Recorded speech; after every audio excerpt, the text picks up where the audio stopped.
Donc, je vais évaluer donc les routes des pays que j'ai visités. Donc, je continue sur le feeling, ce que j'ai ressenti quand je suis arrivé dans ces pays. Donc, je repars sur le Gabon. Les routes au Gabon sont bonnes. Quand tu sors de l'aéroport, si tu ne fais pas attention, tu seras... Au Gabon, dans le transport, quelqu'un peut te faire payer 10 000 pour arriver chez toi, pour une distance de 2 000. Ok? Mais une fois que tu es déjà dans la vie active de tous les jours, tu as moins de chances de te faire arnaquer au Gabon. Moins de chances. Ils ont vraiment mis une sécurité dans... Et les Gabonais sont aussi des personnes humbles, simples. Non, je ne dirais pas humble. Non, non, non. Humble, c'est ivoirien.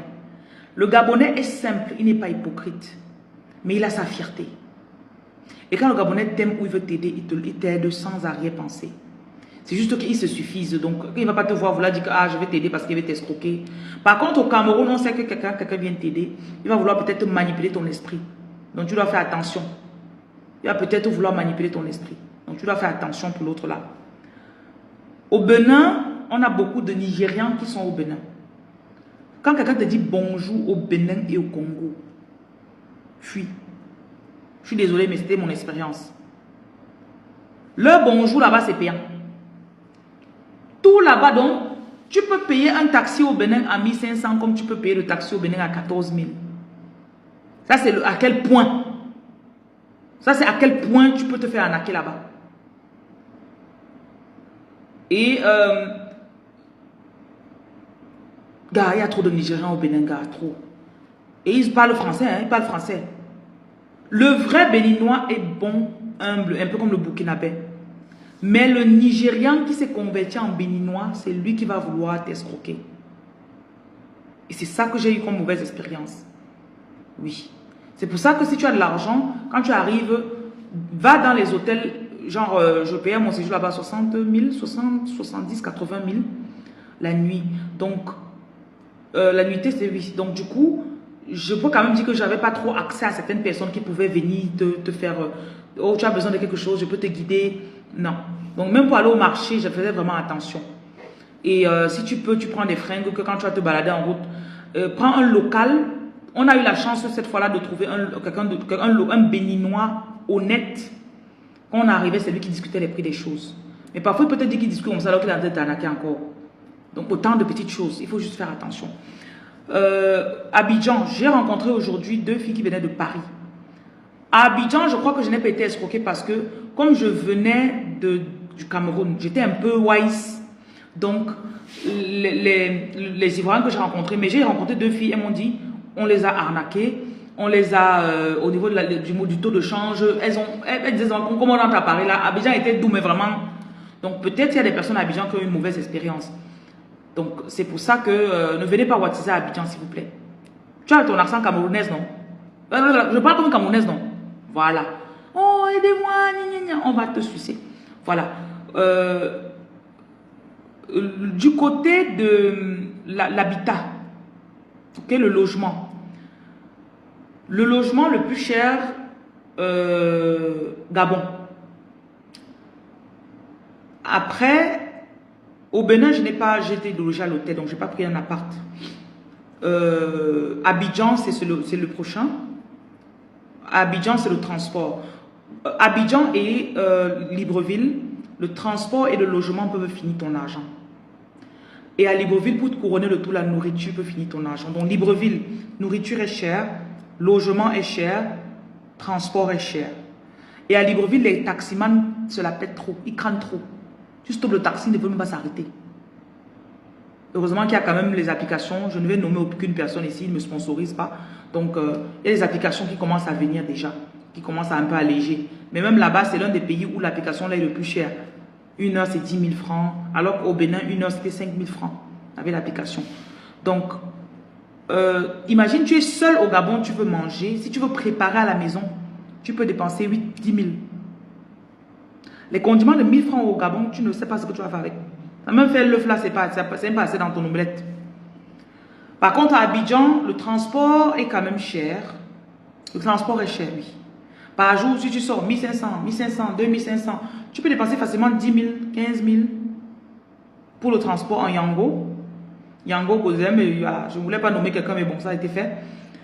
À Abidjan. Parfois 2500, si tu veux quitter Angré pour aller au plateau, 4000, 4300, ça dépend aussi des heures de pointe. Donc, la nourriture est moins chère à Abidjan. La nourriture est moins chère à Abidjan. Avec 500, si tu veux manger la tchéké au bout du quartier là, maintenant il y a d'autres personnes que vous voulez aller plutôt, si tu veux commander, il y a des applications qui te permettent de commander. Ce qui est bien aussi à Abidjan, c'est la facilité. De la maison, tu peux commander tout. I love that. I love that. Tu peux commander à manger. Souvent dans mes directs quand je suis à Abidjan, je commande et puis voilà. Je commande et on vient me livrer. Quand on livre, je prends, je reviens. Souvent de la maison. Donc, tu as aussi les salles de gym. Ici à Abidjan, tout est en grand. Tout est vraiment grand. Comme Abidjan et Libreville, c'est comme si tu étais en bain. Mais Abidjan a plus de facilité. Supermarché, tu peux faire un mois ici, tu ne pars jamais au supermarché. Tu achètes tout en ligne. On vient, on te livre devant ta porte. Et il y a même une application qui s'appelle Glovo. Avec Glovo à Abidjan, tu payes 1500 par mois et tu as les livraisons gratuites. Livraison de 900, 800, 500. Sur Glovo, c'est gratuit. Tu achètes au supermarché, l'eau est finie, tu achètes, on vient, on dépose. Le sucre est fini, tu achètes, tu viens, on dépose. Enfin, c'est comme ça. Libreville, c'est la nourriture. Aller au supermarché, c'est un peu... Ouais. C'est pas vraiment ça. Donc, si tu viens d'arriver à Libreville, si tu peux trouver des restos, j'aime bien Paul à Libreville. Paul, oui. Et oui, il y a souvent les Maliens qui font la nourriture là, qui c'est aussi bon. Voilà. Il y avait quoi? Il y a le Cameroun. Bon, on sait tous que le Cameroun. Le seul souci au Cameroun, c'est que Yango est moins cher au Cameroun. La nourriture, on n'a pas encore beaucoup de personnes qui sont... Il n'y a pas encore d'application vraiment fiable qui te permet de rester à la maison, tu commandes, ça vient. Pourtant, au Cameroun, ça aurait été cool si on avait ça. Les routes au Cameroun, le transport est moins cher au Cameroun, mais les routes au Cameroun, c'est un peu fatigant. Le logement au Cameroun, on sait tous que le logement au Cameroun est moins cher. On sait tous que manger au Cameroun, c'est moins cher. Tu peux préparer ta nourriture pour une personne au Cameroun avec 3000 francs. Easy peasy. 3000, tu manges. Et tu manges bien. Tu achètes même un petit poisson, condiment verre de 500. Tu mets le condiment verre de 4 jours, 5 jours. Voilà. Il y a quel pays dont je n'ai pas parlé? J'ai parlé du Gabon, j'ai parlé... Est-ce qu'il y a un aspect que je n'ai pas touché? Oui. Pour le business, les Gabonais aiment ce qui est bien fait. Tout comme les Ivoiriens. Il y a plus... Les Ivoiriens payent bien, les Gabonais payent bien. Mais en Côte d'Ivoire, il y a plus de demandes, vu la population. Ok? Donc, si quelqu'un veut faire le business, il sait que vraiment, il aime faire la qualité, que ce soit le vestimentaire. Il y a tellement de vendeurs de vêtements à Abidjan. Mais même comme ça, si tu fais, on va acheter. Donc, il y a tout. Et à Abidjan, tu vas trouver à Abidjan. Mais si tu fais le bien, les gens vont toujours acheter. Au Gabon, ce qui m'a un peu dérangé là-bas, c'est les impôts. On a beaucoup d'impôts. Impôts, impôts. Il y a la CNAM, il y a la CNSS, il y a beaucoup. Il y a plein de petits mamas.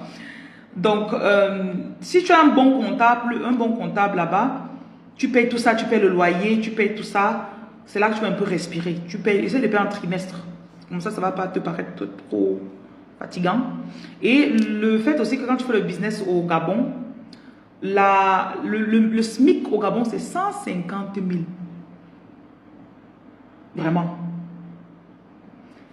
150 000. Au Cameroun, 150 000, c'est un cadre.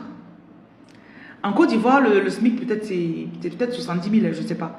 Mais bon, en moyenne, je paye 150 000 en Côte d'Ivoire. Au Cameroun, c'est en moyenne 80 à 120 000.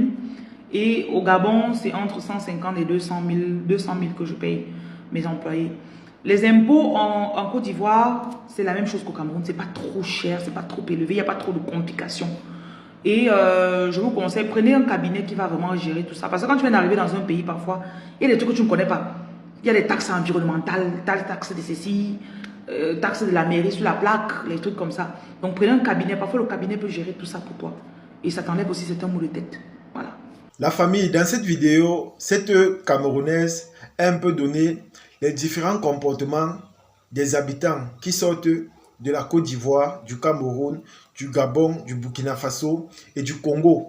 Elle a un peu détaillé comment ça se passe dans chaque pays, l'accueil et tout ça. Mais moi, ce qui m'a le plus impressionné, c'est la Côte d'Ivoire. Vous allez voir que c'est un pays, c'est-à-dire chaque personne a sa particularité, chaque pays a quelque chose qui l'identifie. Vous allez voir par exemple, comme elle a dit au Bénin, ils sont charitables, mais ceux qui viennent du Nigeria, c'est beaucoup plus l'intérêt. Vous allez voir en Côte d'Ivoire, ils sont tellement hospitaliers, ils sont charmants et tout. Vous allez voir qu'au Gabon, par contre, ce sont des gens qui se suffisent. Ce sont des gens qui aiment montrer que c'est eux. Ils n'aiment pas se rabaisser, ils aiment montrer qu'ils ont un peu. Vous voyez un peu. Donc, à travers ce qu'elle a dit, je me rends compte que voilà, chaque pays a sa particularité, mais la meilleure particularité vient de la Côte d'Ivoire. Je dis bien la meilleure particularité vient de la Côte d'Ivoire parce que il y a des pays ici là que quand tu pars, quand tu es un étranger, quand tu n'es pas encore quelqu'un d'intégré dans le pays, je t'assure, si tu es naïf, les gens vont te duper. Et les gens vont te duper parce que ils se diront que voilà, elle ne connaît encore rien ou encore il ne connaît encore rien. Du coup, je peux faire de ce que je veux avec cette personne. Mais en Côte d'Ivoire, ils ont un esprit aquaba, c'est-à-dire un esprit hospitalier. Ils ont un esprit charitable. Ils ont un esprit des gens qui aiment avec amour et qui aident avec le cœur. Par contre, ici au Cameroun, c'est vrai, on est charitable, mais pas comme avec les autres. Ici chez nous, les gens préfèrent beaucoup plus s'intéresser à eux-mêmes. Les gens préfèrent beaucoup plus faire les choses pour leur propre intérêt. C'est comme ça. Les gens préfèrent faire les choses pour leur propre intérêt. Ici chez nous, on n'a pas le cœur des Ivoiriens ou encore des Gabonais. Mais on aime se sentir, on n'aime pas se rabaisser. On est orgueilleux et on est égoïste. On n'aime pas partager. Les gens diront que voilà, je suis en train de salir mon pays parce que je suis un lèche-bout. Et pourtant, ce n'est pas le cas. On vous dit simplement la vérité. Et cette sœur camerounaise donne ces informations en fonction de son parcours et en fonction de tous les endroits qu'elle a côtoyés. Parce qu'elle a côtoyé beaucoup de pays, elle fait ses business.